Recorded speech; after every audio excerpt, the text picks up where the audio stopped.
There's an engine that was so absurdly complex, so monumentally over-designed, that Cadillac lost money on every single car they sold with it. It had 32 valves when competitors used 16. It had 4 camshafts when everyone else used 1. It had aluminum blocks, heads, and intake manifolds in 1993, when most engines were still cast iron. And it cost Cadillac $3,000 more per unit to manufacture than any competing V8, which meant selling it was financial suicide. The engine was the Cadillac Northstar VEC 8, and it represents the single most extreme example of American automotive engineering that ignored cost, ignored practicality, and ignored common sense in pursuit of one goal: making the most technologically advanced production engine ever built in America. And it almost worked, until it catastrophically didn't. If you want to understand what happens when engineers are given unlimited budget and zero adult supervision, the North Star is your case study. This is why the North Star was the most over-engineered engine in American history. How its ridiculous complexity made it simultaneously brilliant and terrible. And why Cadillac kept building it for 17 years, despite it destroying their reputation. Let's start with what Cadillac actually built, because the specs alone reveal an engineering team that had completely lost touch with reality. 4.6-liter V8, dual overhead cams on each cylinder bank, so 4 camshafts total, 32 valves, 4 valves per cylinder, when most American V8 sills still had 2. All aluminum construction when the industry standard was cast iron blocks. The engine weighed just 390 pounds, which was 150 pounds lighter than comparable iron V8 said. But here's where it gets ridiculous. The block was aluminum with cast iron cylinder liners that weren't removable. They were cast directly into the block. If a cylinder wore out, you couldn't replace the liner, you replaced the entire block. This made the engine essentially disposable, which for a luxury car engine is insane. The head bolts threaded directly into the aluminum block, not steel inserts. Aluminum is soft. It strips easily. Cadillac knew this. They used it anyway because steel inserts would add weight and complexity. The bolts were designed to stretch during installation to maintain precise clamping force. If you removed them, they were supposed to be replaced because retorquing stretched bolts would lead to head gasket failure. The engine had a limp home mode. If it lost coolant, the engine would shut down half the cylinders and run on the other 4, then switch back and forth to prevent overheating. This feature was brilliant, genuinely innovative, and existed because Cadillac knew the engine would overheat constantly because of its next insane design choice. The water pump was driven by the front cover through a sealed bearing system. This wasn't a belt-driven pump you could replace in an hour. The water pump was integral to the front cover assembly. If it failed, you weren't replacing a $40 pump. You were replacing a $500 front cover assembly. And because it was sealed, you couldn't service it. You couldn't even tell it was dying until coolant started pouring out. The engine produced 290 horsepower and 290 pound-feet of torque from 4.6 liters. Which in 1993 was genuinely impressive for a non-supercharged American V8. For comparison, the Chevrolet LT1 V8 made 300 horsepower but needed 5.7 liters to do it. The North Star was making more power per liter than anything Detroit had built. And all of this cost Cadillac approximately $9,000 per engine to manufacture. Competitors were building V8s for $6,000. Cadillac was spending $3,000 more per engine, which meant they lost money on every North Star car they sold unless they jacked up prices so high that nobody would buy them. Which is exactly what happened. The North Star's fatal flaw wasn't complexity. It was a single design decision that turned an engineering marvel into a financial disaster. The head bolts threaded directly into the aluminum block with no hardened steel inserts. Here's why that's catastrophic. Aluminum expands and contracts with heat, way more than steel. Every time the engine heated up and cooled down, the aluminum block expanded and contracted around the steel head bolts. This created cyclic stress on the threads in the soft aluminum. After 80,000 to 120,000 miles, the threads would start to pull out of the block. Not catastrophically at first, just enough to slightly reduce clamping force on the head gasket. The head gasket would begin to leak. Coolant would seep into the combustion chambers or leak externally. And this is where the death spiral begins. Low coolant triggers overheating. Overheating causes more expansion. More expansion pulls the threads further out. More thread damage causes more leaking. More leaking causes more overheating. The problem compounds exponentially until the head gasket fails completely and the engine is done. Fixing it required either installing steel thread inserts, which meant pulling the heads, which meant replacing the head bolts, which cost $2,000 to $3,000 in labor alone. Or you replace the short block entirely for $6,000 to $8,000.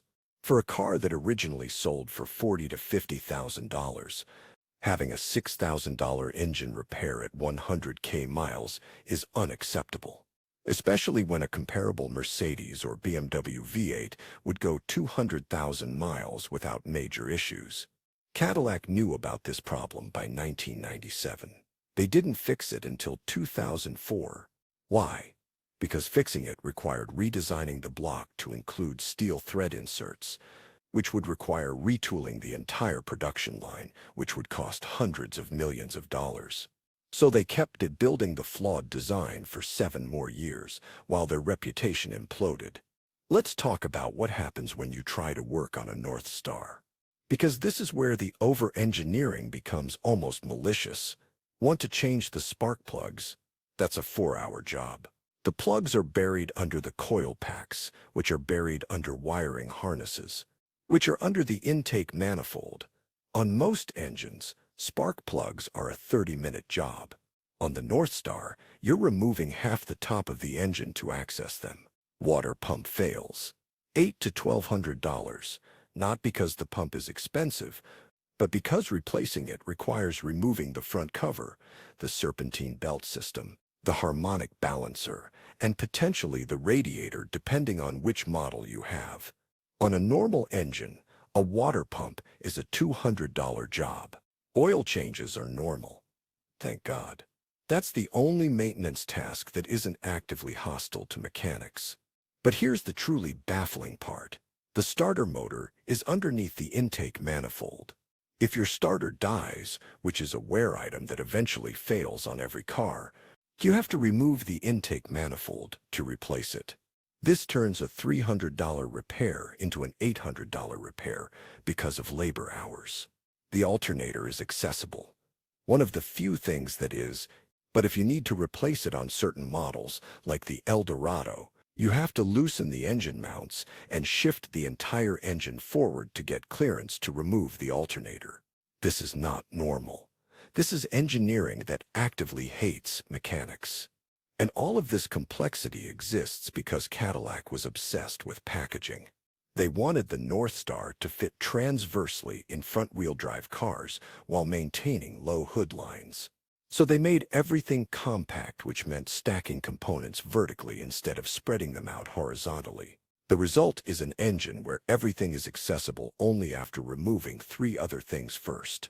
Here's what should make you question Cadillac's entire decision-making process. They knew the North Star was flawed by 1997. They knew it was expensive to manufacture. They knew it was failing in customer hands. They knew their reputation was being destroyed. And they kept building it until 2011. Why? Because they had invested over $1 billion in development and tooling. Shutting down the North Star program meant admitting that billion-dollar investment was a failure. Corporate pride and sunk cost fallacy kept a flawed engine in production for 17 years. The engine went through multiple revisions. The most significant came in 2004 when they finally added steel thread inserts to the block.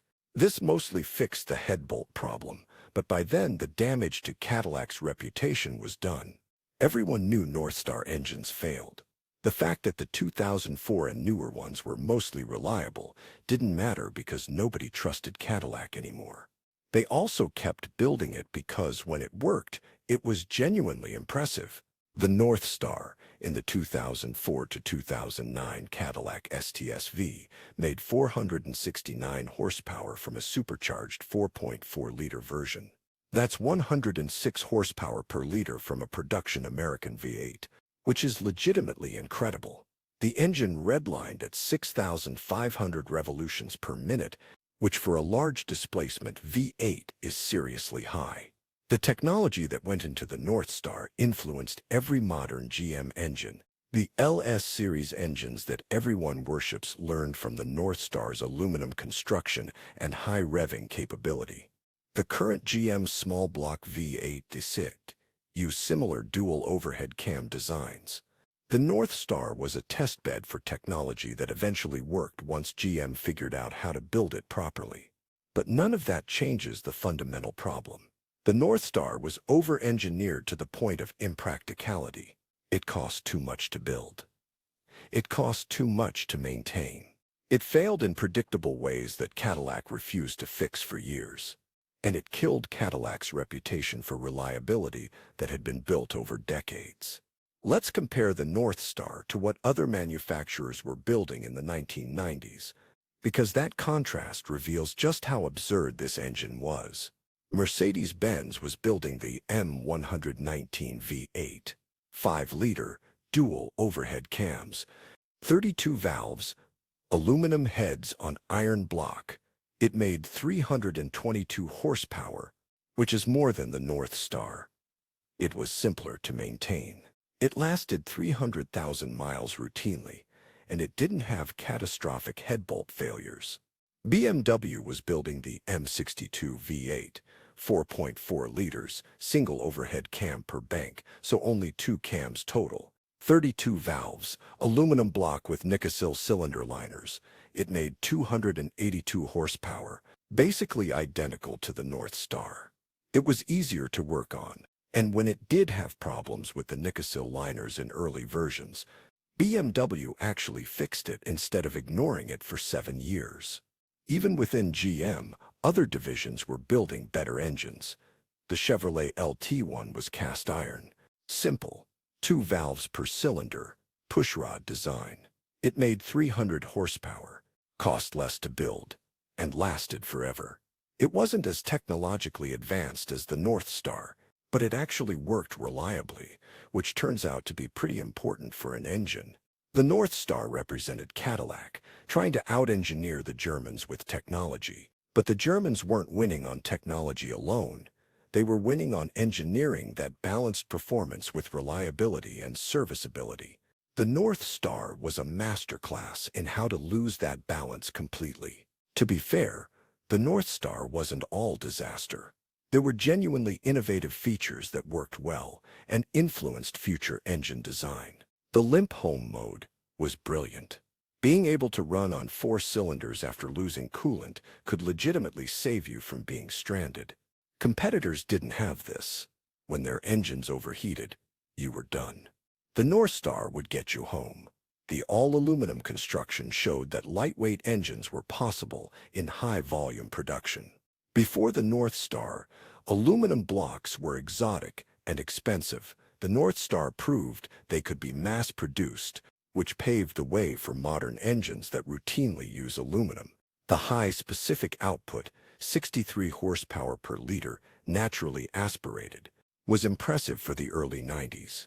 The North Star showed that American V8 Sullen could be high-revving and efficient, not just big displacement torque monsters. The engine's refinement was exceptional. The North Star was smooth, quiet, and felt sophisticated in a way that pushrod V8 Sin didn't. If you drove a North Star-powered Cadillac, the engine experience was genuinely premium. Until it wasn't, because the head gasket failed. Cadillac finally killed the North Star in 2011. The replacement was initially the 3.6-liter high-feature V6, which was less powerful but way more reliable and cheaper to build. Eventually, Cadillac started using GM's corporate small block V8 ETs in their high-performance models. The lesson Cadillac learned was brutal, but necessary. Complexity for complexity's sake is worthless. Technology that impresses engineers but bankrupts customers is bad technology. And you can't build a luxury brand on engines that fail predictably at 100,000 miles. Modern Cadillacs use engines that are sophisticated but serviceable. They're powerful but reliable. They incorporate lessons from the North Star about what not to do. The current Cadillac Blackwing V8 makes 668 horsepower and is related to the Corvette LT4, which is both more powerful and more reliable than the North Star ever was. The North Star today exists as a warning. Used car buyers avoid North Star-powered Cadillacs unless they've had the block fixed or are post-2004 models with steel inserts. The engine has become automotive kryptonite for resale values.